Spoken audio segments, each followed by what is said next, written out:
Problems at a Chinese nuclear reactor. A record number of Chinese jets harass Taiwan. And more arrests in Hong Kong. That and more on this week's China News Headlines.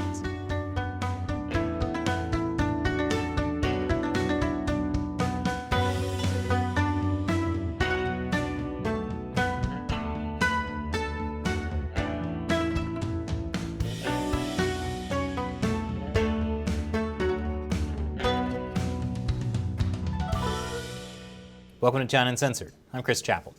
Starting off our great week in China, there may have possibly been a leak at a nuclear power plant. French power group EDF said on Monday it had been informed of a build-up of inert gases at its plant in China and had called for a meeting with its Chinese partner.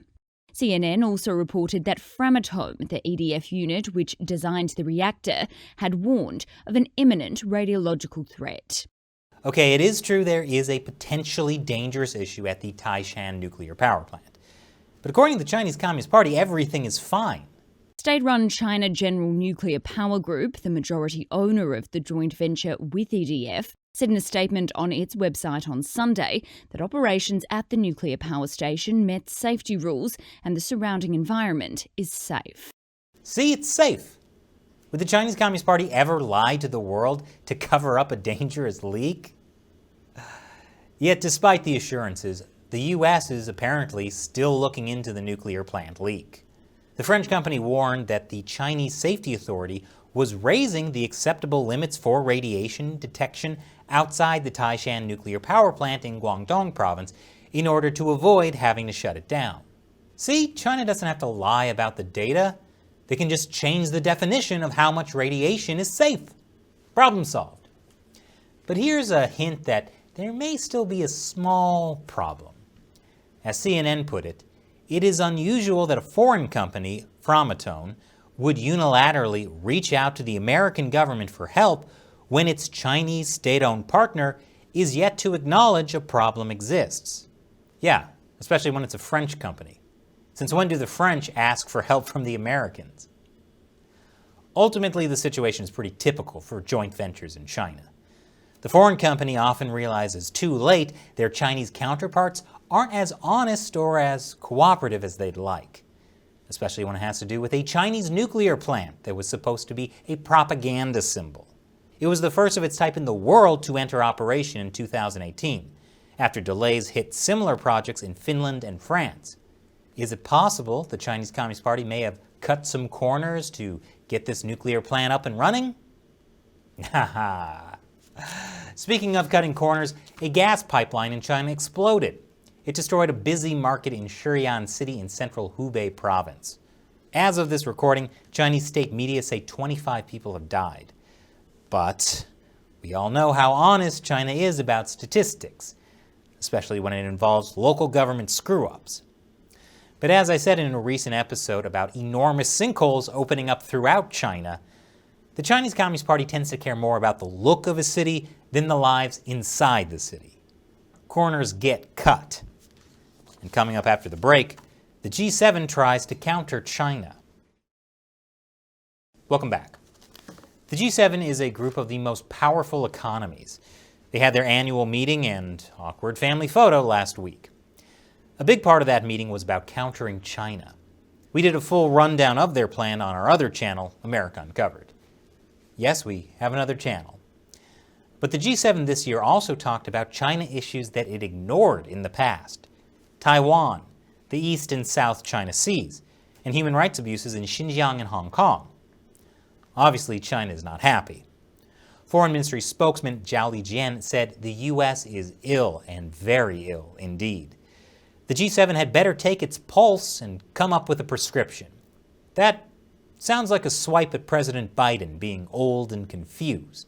But the Communist Party isn't just upset at the G7, they're also mad at NATO. NATO called China a global security challenge, something they haven't done before. We're talking baby steps here. NATO only expressed concern about China's growing military. While NATO still considers Russia a threat, China merely presents challenges. But even that was enough to infuriate the Chinese regime, which responded that China is actually a force for peace, but will defend itself if threatened, which is like a burglar saying he's all about protecting private property, and if you try to take anything from his sack, he'll knife you. China once again proved how devoted it was to peace this week by sending a record 28 fighter jets toward Taiwan. That was in response to G7 leaders calling for a peaceful resolution to the Taiwan-China issue. The problem is, the Chinese Communist Party is never about peace. It's about leaving the world in pieces. Meanwhile, the U.S. sent the aircraft carrier Ronald Reagan to the South China Sea, along with 2 guided missile destroyers. The U.S. said it was part of routine freedom of navigation operations in international waters.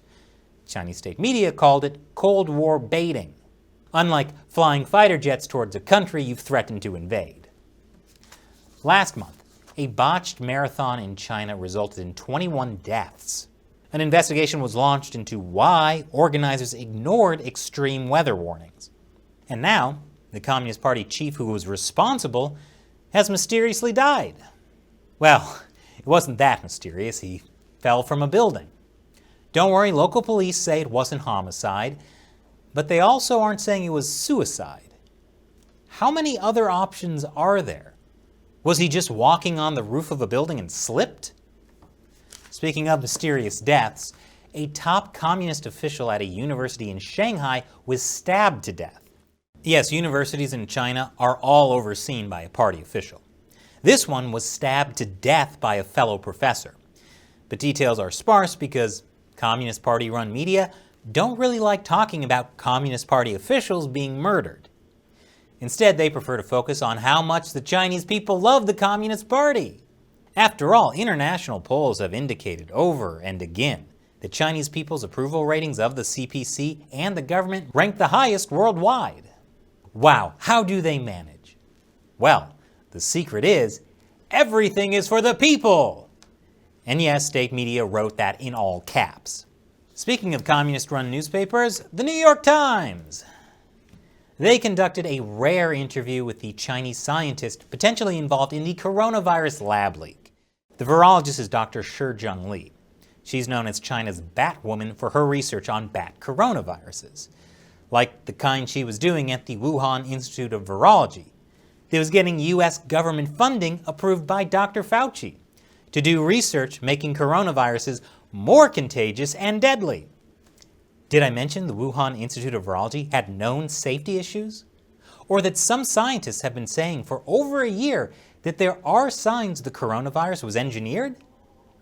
Anyway, as the New York Times says, the idea that the virus may have escaped from a lab had long been widely dismissed by scientists as implausible and shunned by others for its connections with former President Donald J. Trump. But now that Trump is impeached and out of office and banned from social media, can we please start investigating the truth of a deadly virus that was never actually connected to Trump in the first place? It turns out, still no. That's why the New York Times interviewed the virologist at the center of all this, to dismiss the idea once and for all. Dr. Shi has denied these accusations and now finds herself defending the reputation of her lab and, by extension, that of her country. You see, saying the coronavirus may have leaked from a lab is racist and xenophobic. The New York Times says Dr. Shi could barely contain her frustration. I don't know how the world has come to this, constantly pouring filth on an innocent scientist. I'm glad the New York Times is still doing the propaganda work of the Chinese Communist Party. But you know who isn't doing the CCP's work? Romania. They've just banned Chinese telecom Huawei from the country's 5G network. Every U.S. administration, from Obama to Trump to Biden, has warned about the risk of Huawei. The fact that these three guys agree on anything tells you something. And more countries have been joining the U.S. in banning Huawei from 5G networks. It's part of what the U.S. State Department calls the Clean Network. Just another Trump-era initiative the Biden administration is carrying on. And Hong Kong police have arrested more democracy activists. I'll tell you why after the break. Welcome back. Over in Hong Kong, people celebrated the 2-year anniversary of the 2019 anti-extradition protest. It launched months of protests against the Chinese Communist Party and its growing control of Hong Kong. And of course, ended with the Hong Kong National Security Law, which was pretty much everything they were protesting against. Which is why this anniversary was celebrated by police arresting people for commemorating it. But that's not all. Hong Kong police have had a busy week. Hundreds of police raided the offices of the Apple Daily, a pro-democracy newspaper. They also arrested the editor-in-chief and other executives. Police said Apple Daily was violating the national security law by publishing articles which called for sanctions on Beijing or Hong Kong.